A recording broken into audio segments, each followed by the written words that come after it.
Get great deals on the latest phones, tablets and business apps with O2 Business.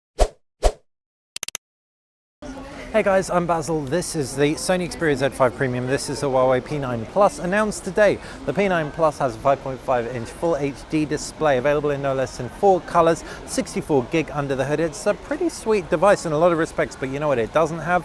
A 4K display. Oh yeah, the Z5 Premium has a pretty ridiculous display with a pixel density of around 800 pixels per inch. It is absolutely bonkers, but what you do get from it is a really nice big battery over 3400 milliamps. Decent design. You've got this stainless steel side. It's a big device, but you do get front firing speakers as well. There's a lot of good stuff going on here in addition to that really high resolution display. But how do the two stack up against one another? Well, you can see design wise they're similar in a few respects. You've got these candy bar stylings, you've got more kind of sharp corners on the Xperia Z5 Premium, but they've both got metal frames and feel good to the touch, nice and stark. Glass backing on the Z5 Premium. 5.5-inch screens are kind of not that comfortable for small hands to work around, but I will be absolutely fine, and if you've got big hands like me, you will be too. Talking you around the bodies, you can see a fingerprint scanner on the right hand side paired with a volume button and power button as well. Down at the base is a USB, micro USB, as well as a lanyard connector. It is waterproof as well. You've got a slot for a micro SD card and a micro SIM card, nano SIM card even, and a 3.5mm jack. Around the back is that 23 megapixel rear camera, available in loads of colors. We got the gaudy gold one. You can see if we bring the P9 Plus into frame, 5.5-inch display, full HD, less sharp. You wouldn't really be able to tell though in a side-by-side because you've still got over 400 pixels per inch on this thing.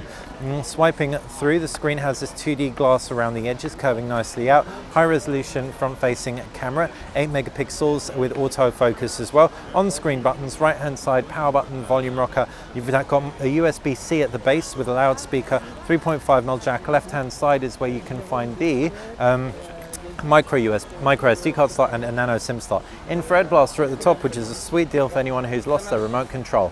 Fingerprint scanner around the back as opposed to on the sides. Interesting dual camera setup. So Leica cameras, one monochromatic, one full color. So composites the picture to give you the best results possible, or so Huawei says. Side by side, once again, the interfaces are different too. Sony tweaks its interface and doesn't really simplify it as much as Huawei does with the kitting of the applications tray, but it's still preferable to Huawei's Emotion UI in a few ways. Emotion UI just has a few sloppy elements. For example, pull down from the top and you can see you've got this heavily customized notifications and shortcuts menu. Occasionally you'll lose visual elements in applications to the default black background, so a bit of a shame there. Well, Sony's is still customizable. You can swap out themes. You've got your applications that you can jump in on. You can pinch out to get an overview of all your home screens.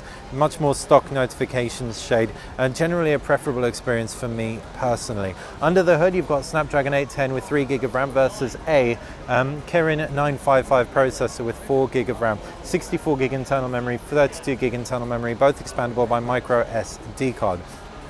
The cameras will be an interesting one. We're looking forward to getting the P9 in for review, which we should have later today, so that we can compare it against the Sony smartphone. The main reason being that the Leica cameras are like adopted tech that we've never seen before, like I was saying, of the compositing of the black and white and the full color image.